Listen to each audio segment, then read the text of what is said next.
Ya está.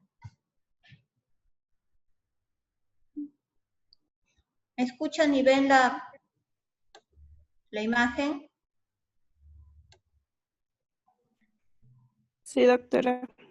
Ya, Sí, entonces doctora. empezamos, ¿no? Ya.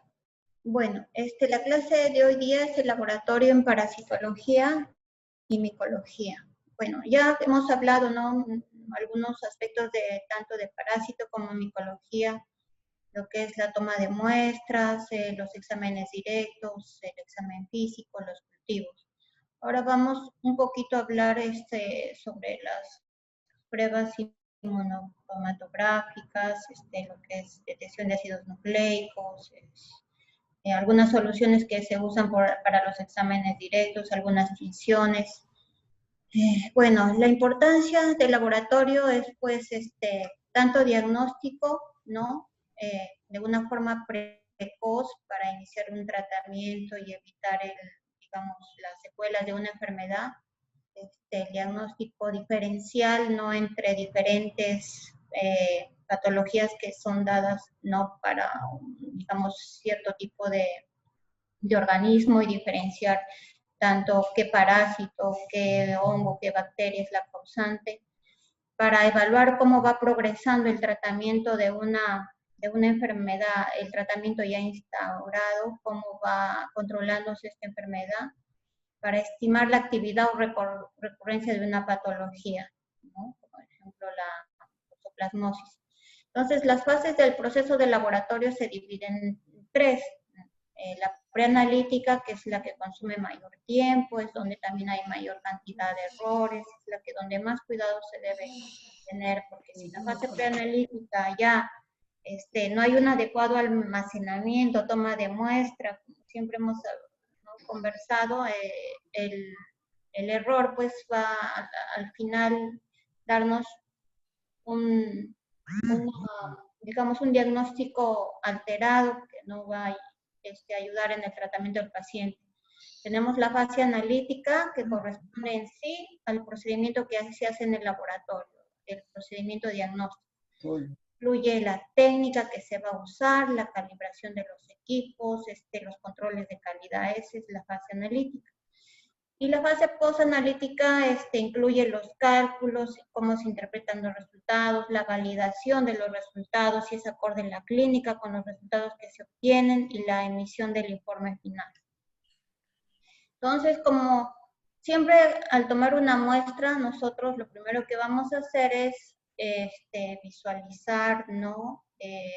Por métodos directos, ¿no? Que puede ser digamos, en el caso de parásitos, las formas adultas, o si no, no muestras de heces, ¿no? Por ejemplo, en el microscopio, es un método directo.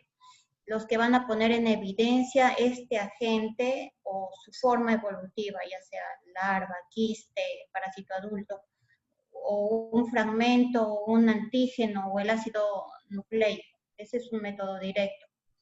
Entonces tenemos los métodos directos o parasitológicos que van a visualizarse, ¿no?, el parásito o el hongo en la muestra. Los parásitos y los hongos pueden ser vistos estudiando el material en fresco, ¿no? Cabello, uñas, raspado de pieles, o mediante coloraciones, ¿no?, u otros artificios, con el fin de visualizar mejor las formas del organismo. Los métodos directos, los materiales pueden ser tratados previamente, como se acuerdan, en caso de una infección por estrongiloides, pues las diarreas a veces son las muestras de heces acuosas, es difícil aislar el parásito, entonces hay técnicas que se tienen que hacer previamente, como la centrifugación, con el fin de poder encontrar, visualizar el examen. Tenemos un método directo, por ejemplo, el coproparasitario, que va a incluir la limpieza de las materias fecales y digamos, su concentración por el método de la centrifugación. O también otra manera de tratar las muestras antes de visualizarlas directamente es un tratamiento de las expectoraciones. A veces se usan soluciones cáusticas con el fin de que el moco está muy espeso se reblandezca y no poder visualizarlo mejor en el examen directo. Tenemos el examen en fresco. El material se coloca en una lámina portaobjetos, ¿no? Se coloca líquido, depende de lo que nosotros queremos buscar, ¿no? Si es, por ejemplo, hongos, el hidróxido de potasio, parásitos, una solución salina o lugol. Se cubre con la laminilla para su observación al microscopio. Entonces, los líquidos de montaje, recuerdan, son la solución salina fisiológica. ¿Qué más? El hidróxido de potasio para hongos. Tenemos el lactofenol azul algodón, que también es para visualizar las estructuras micóticas. El lugol, ¿no? El lugol, pues, se usa en parasitología porque da un contraste visual. Es la disolución de yodo molecular, ¿no? En agua destilada. También se emplea en la tinción de Gram para retener el colorante cristal violeta. Este yodo entra en las células y va a formar con el colorante cristal violeta un complejo que es insoluble en el agua. También se usa la glicerina tamponada. Esta glicerina es una solución que se usa para los exámenes de inmunofluorescencia. Tenemos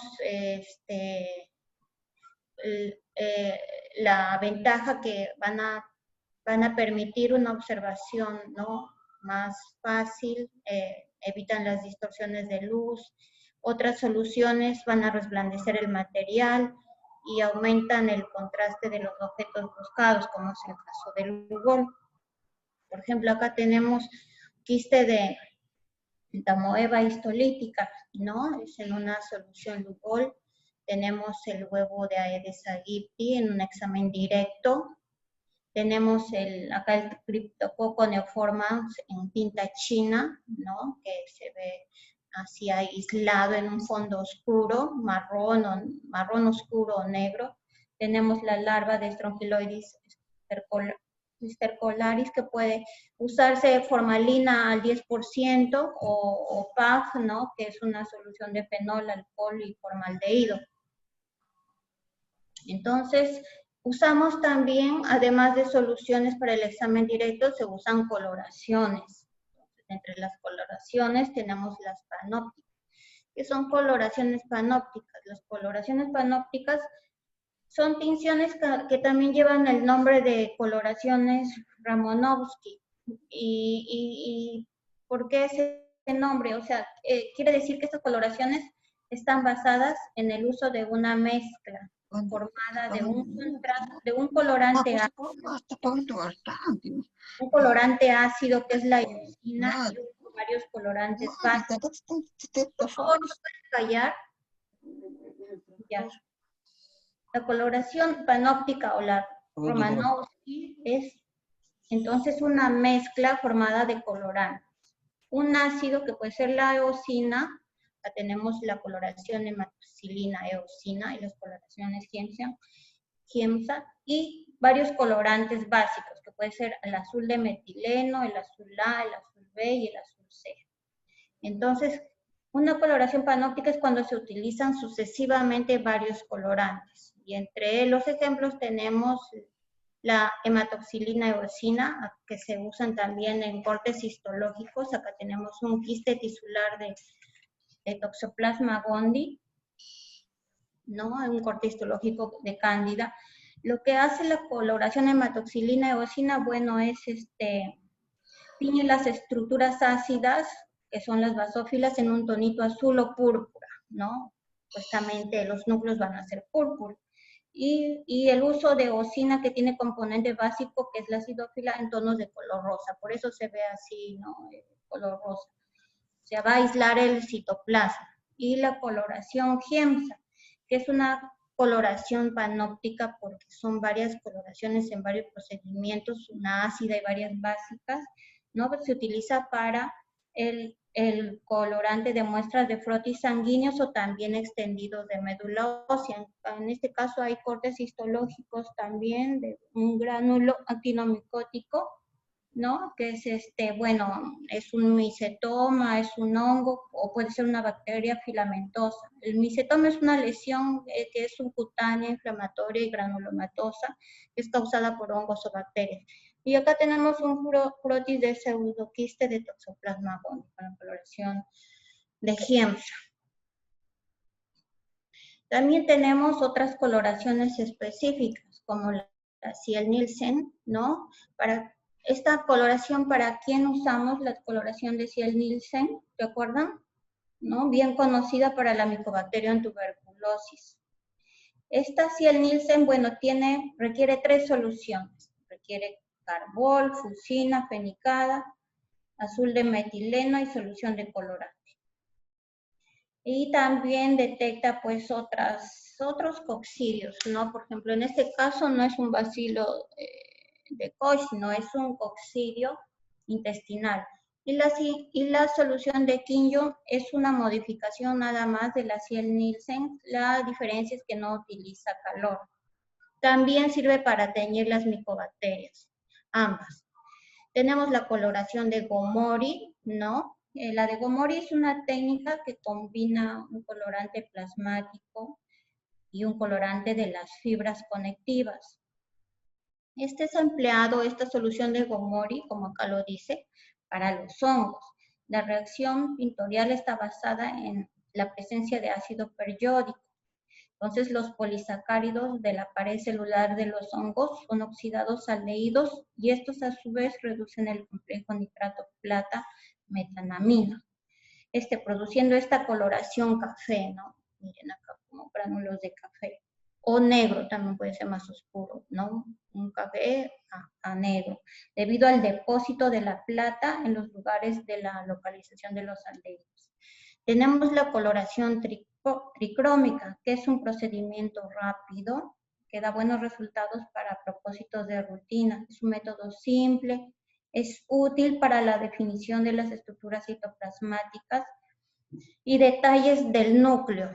Se usa para la detección, ¿no?, de diferenciar las amebas patógenas y las no patógenas de otros artefactos que a veces se ven a la microscopía.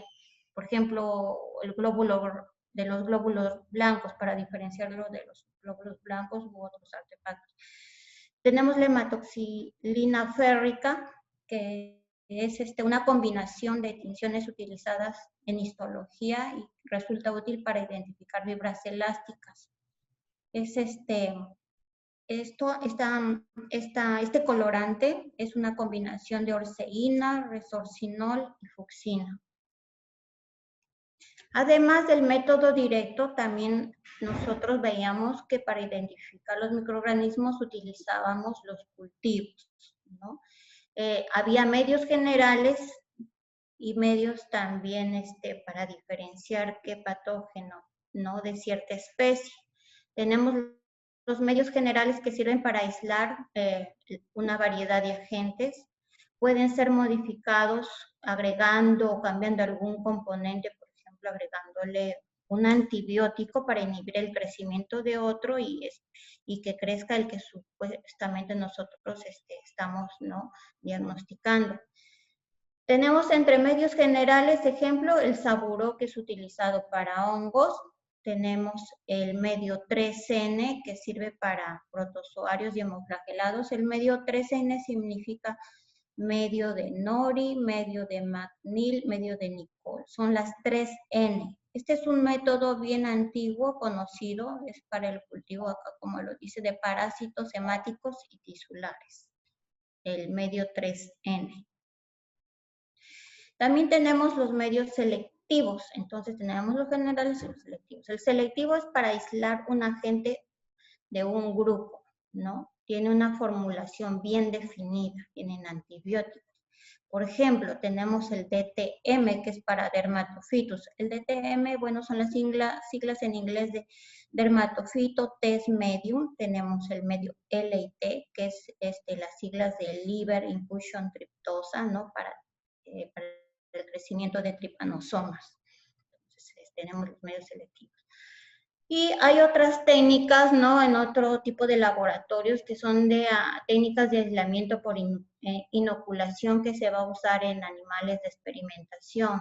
Son ya, digamos, en laboratorios como el INS, son excepcionales Es necesario a veces, frente a determinados agentes que son muy difíciles de identificar por otros medios. En el caso sería del Toxoplasma gondii de líquido amniótico, sería un ejemplo, ¿no? Es excepcional que se use esta técnica.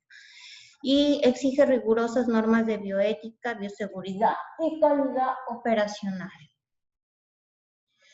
Tenemos la detección de otros componentes parasitarios, o sea, nosotros también vamos a detectar por diversas técnicas, se va a detectar los antígenos, los ácidos nucleicos u otras moléculas, como vamos a venir ahorita ¿no?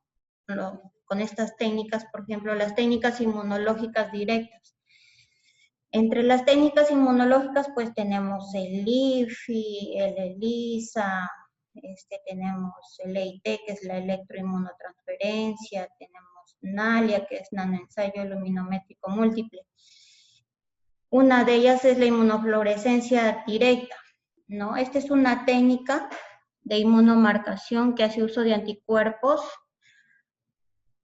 Estos anticuerpos están unidos químicamente a una sustancia fluorescente, que está la sustancia fluorescente, para demostrar la presencia de la determinada molécula que nosotros queremos, digamos, observar. Esta técnica tiene variantes cuantitativas y cualitativas, o sea, podemos decir es positivo o negativo, también podemos medir la cantidad de anticuerpos. Se usa para diagnosticar enfermedades de tipo autoinmunitario mayormente, pero también podemos, en este caso, vamos a detectar un parásito, ¿no? Tenemos los anticuerpos específicos que están con un conjugado, que al encontrar al parásito lo vamos a visualizar como un parásito fluorescente. Otra técnica es la detección de antígenos y entre ellas tenemos la aglutinación de látex. La aglutinación de látex, bueno, se basa en reacciones también de unión de antígeno-anticuerpo, pero las cuales van a usar partículas de látex sensibilizadas con anticuerpos específicos. Tenemos una suspensión de partículas de látex, ¿no?, que están cubiertas con antígenos específicos. Entonces, van a provocar al contactar con los antígenos correspondientes, por ejemplo, ¿no?, la presencia de un antígeno de cierto parásito, entonces tenemos el anticuerpo y la presencia del antígeno va a producir una aglutinación, que ahí va a haber como un cúmulo, una reacción de aglutinación se evidencia como una mallita o un grumito visible macroscópicamente. Ustedes ven que si alguna vez han visto cuando se les hace el grupo sanguíneo, seguramente, ¿no? Ese grumo, esa mallita, es la aglutinación. Y bueno, si no hay la presencia del antígeno, del parásito que nosotros estamos buscando, pues no hay la aglutinación. Tenemos también la detección de ácidos nucleicos. Y una de ellas, de estas técnicas para detectar ácidos nucleicos, es la reacción en cadena de polimerasa. Esta reacción, bueno, es una técnica de laboratorio, ¿no? Actualmente bastante, ¿no?, en esta época de pandemia, usada. Es una técnica de laboratorio utilizada para amplificar las secuencias de ADN. La temperatura de la muestra se sube, ¿no?, se baja porque se usa un termociclador. Se baja repetidamente para ayudar a la enzima, ¿no? Se utilizan primers, se utilizan enzimas para replicar el ADN y duplicar la secuencia del ADN que está siendo copiada. Entonces, en este caso, por ejemplo, en una enfermedad parasitaria, nosotros tenemos el ADN parasitaria y vamos a utilizar primers, ¿no? Se va a reconocer una secuencia específica mediante un primer que se va a unir. Y esto se va a multiplicar, se va a amplificar mediante la polimerización en cadena, no mediante la enzima. Y posteriormente, cuando ya tenemos una cantidad suficiente, vamos a identificar el conjunto de esta secuencia mediante electroforesis y cromatografía o cromatografía. También tenemos métodos indirectos inmunológicos, que son los que van a permitir suponer la presencia de parásito u hongo en el organismo mediante el estudio ya de los anticuerpos que digamos, el paciente ha producido, ¿no? Por eso es indirecto. O sea, no vamos a detectar al parásito, sino los anticuerpos como respuesta del hospedero. Tenemos técnicas de aglutinación, también aglutinación directa, de la que nosotros hablamos en látex. La diferencia nada más es que acá no utilizamos látex, sino acá, por ejemplo, es una aglutinación directa usando el anticuerpo del suero del paciente con el antígeno del parásito o del hongo que nosotros queremos confirmar, ¿no? El diagnóstico. Entonces tenemos una suspensión del parásito, no necesariamente es entero, sino una suspensión del parásito que es enfrentada al suero del paciente que tiene el anticuerpo. Entonces lo que van a hacer es aglutinar, se visualiza microscópicamente, ¿no? Es una reacción positiva. Y se puede dar en cruces, una cruz, dos cruces, tres cruces. Tenemos también la aglutinación de partículas. En este caso se utiliza látex, betonita, carbón también. Son las partículas inertes que están en la superficie cubiertas del antígeno, como vimos la de látex, pero también hay otras partículas como estas, betonita y carbón. Entonces los anticuerpos presentes van a aglutinar y se va a formar la malla o el acúmulo consistente. Entre otras técnicas de aglutinación tenemos la hemaglutinación indirecta, ¿no? Esta hemaglutinación indirecta también se llama hemaglutinación reversa, pasiva. Se basa en la propiedad que tienen los anticuerpos, por ejemplo, ¿no? Estamos hablando de parásitos. Por ejemplo, contra Trypanosoma cruzi, de producir aglutinación específica en presencia de glóbulos rojos que van a estar sensibilizados con los correspondientes antígenos. O sea, en este caso es el uso de glóbulos rojos, por eso se llama hemaglutinación indirecta. Entonces tenemos el suero del paciente con anticuerpos, si es que ha sido infectado, o sin anticuerpos, si es que todavía no responde o no es el microorganismo, no ha sido expuesto al microorganismo que estamos sospechando. Entonces tenemos la suspensión de glóbulos rojos que en su superficie está cubierta con el antígeno del parasitario. En este caso no estamos utilizando látex, estamos utilizando glóbulos rojos cubiertos con antígeno parasitario. Va a ser positivo si el glóbulo rojo aglutina por la presencia del anticuerpo y se va a formar una mallita. Y si es negativo no se va a presentar la aglutinación. Generalmente se hace en pocillos, ¿no? Y este examen se utilizaba antes para sífilis. Tenemos técnicas de marcado de la reacción antígeno-anticuerpo, por ejemplo, la inmunofluorescencia indirecta. Bueno, esta técnica de inmunomarcación hace uso de anticuerpos unidos químicamente también a una sustancia fluorescente y demuestra la presencia de una determinada molécula. Por ejemplo, tenemos el parásito o el corte del mismo sobre una lámina portaobjetos.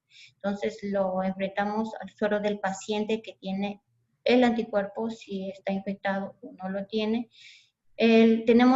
Usamos también un conjugado, ¿no? Que puede ser una anti-IgM u otra anti-inmunoglobulina con fluoroceína. Va a ser positivo si en el suero hay anticuerpo y el parásito se va a observar verde, como en las láminas anteriores. Y negativo si en el suero no hay anticuerpo, entonces el parásito no va a emitir la fluorescencia. Tenemos también las técnicas de quimioluminiscencia, también son reacciones de antígeno-anticuerpo.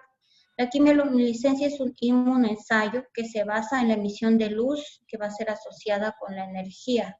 Es definida también con la emisión de fotones de luz asociada con la disipación de energía con una sustancia eléctricamente excitada. Esto se da a través de una reacción enzima-sustrato. Tenemos antígenos parasitarios adheridos a una base inerte, como puede ser un plástico. Entonces, el suero del paciente con los anticuerpos, ¿o no?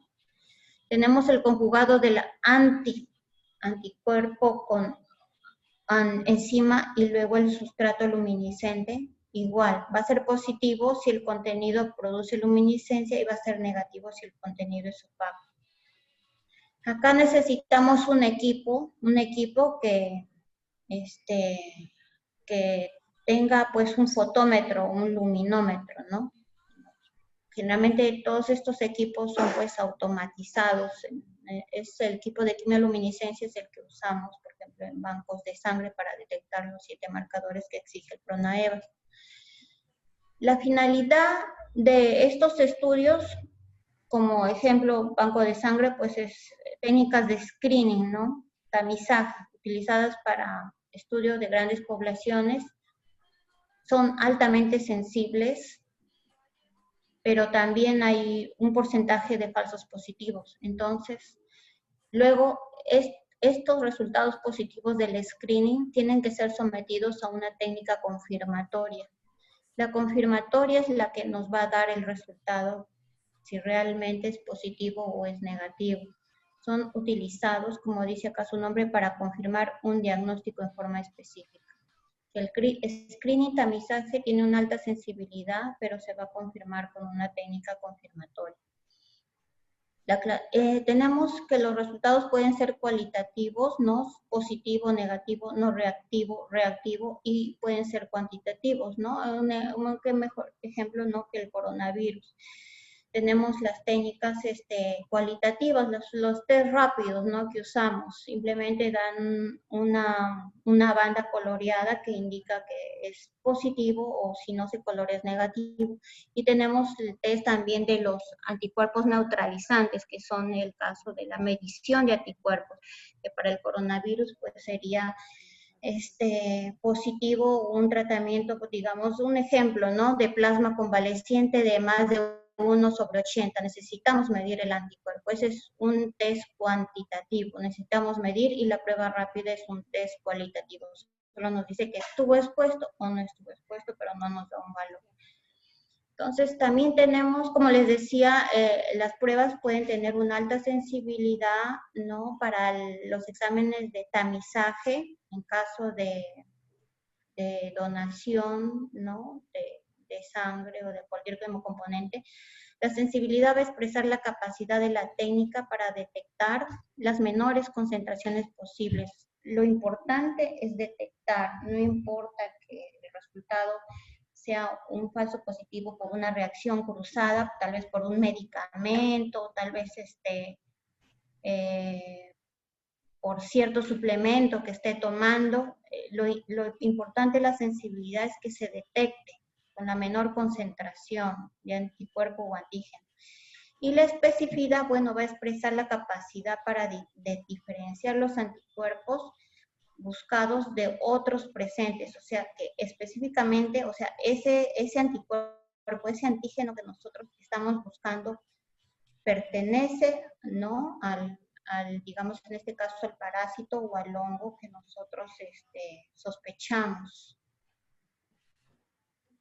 Desde el punto de vista clínico, esto es desde el punto de vista del laboratorio, y esto es clínico, la sensibilidad expresa la capacidad para diagnosticar los casos positivos en un conjunto de personas. Nosotros tenemos 100 donantes, ¿no? De los cuales se les hace el tamizaje a todos. 80, digamos, son no reactivos, 20 tenemos, digamos, 20 positivos, de los cuales mayor a veces error, reacciones cruzadas, o hay, como saben, patologías que dan resultados falsos positivos, como mayormente es en el caso de sífilis. Si el paciente es hipertenso, puede dar si el paciente toma cierto medicamento, puede dar un resultado falso positivo.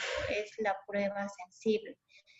Es el conjunto de personas estudiadas, y la especificidad expresa la capacidad de determinar el resultado verdadero, pero dentro de esos 20 pacientes que nos dieron un resultado, digamos, reactivo, nosotros vamos a buscar cuáles son los realmente, que sí son realmente el diagnóstico es el positivo con una prueba confirmatoria.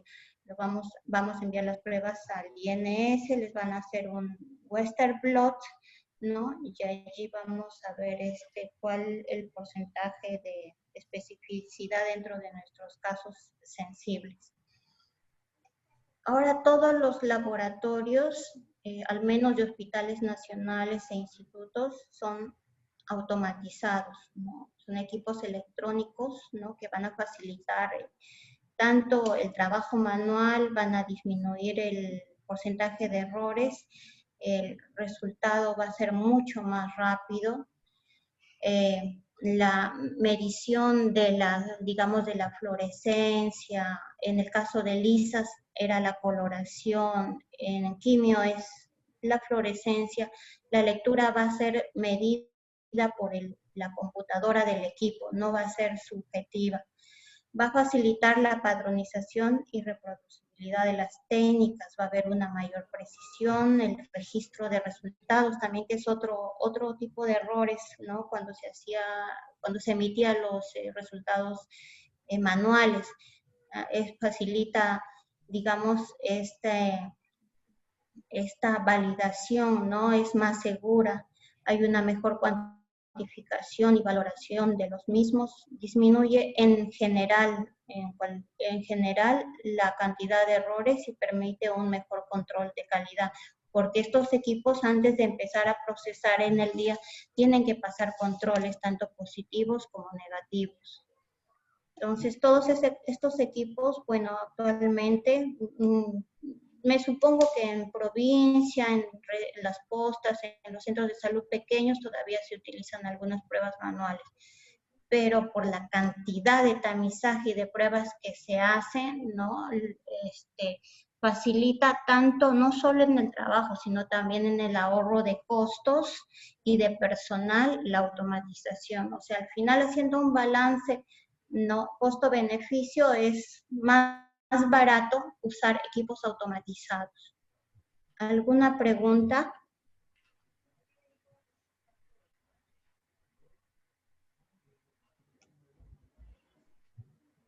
¿Me escuchan? Sí, doctora.